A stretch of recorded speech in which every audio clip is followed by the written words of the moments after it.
To me, basically, good governance is not a constraint, but as a facilitator to growth.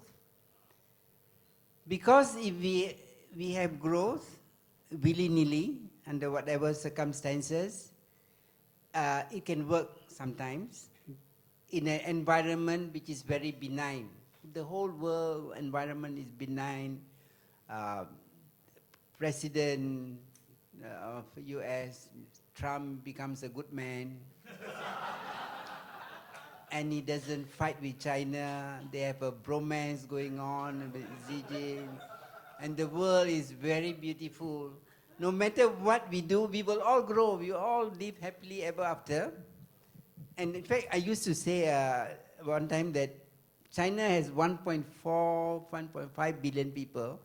If every Chinese in China take one spoonful of palm oil more every day, Malaysia will be very rich. The price of palm oil will go very high and all that. So in a good environment, we will do very well, no matter whether we have good governance or we don't have good governance. But the world has changed, I didn't say. The challenges are many and complex.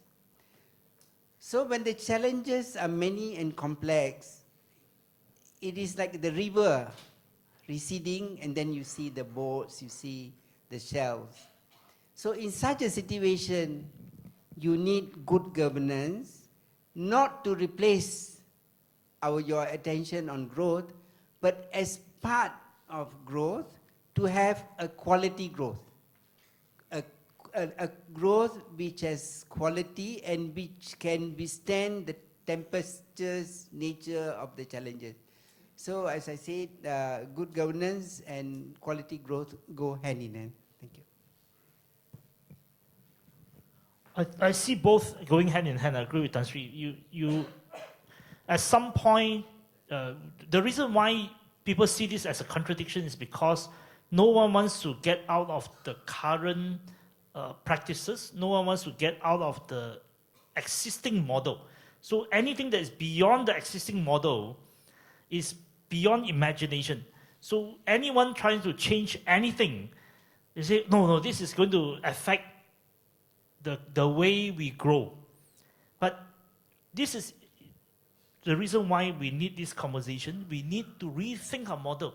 Our model has come,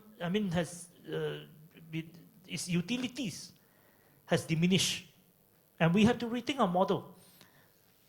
Ultimately, good governance is to put good practices and to put the interests of ordinary people at the center of our economy.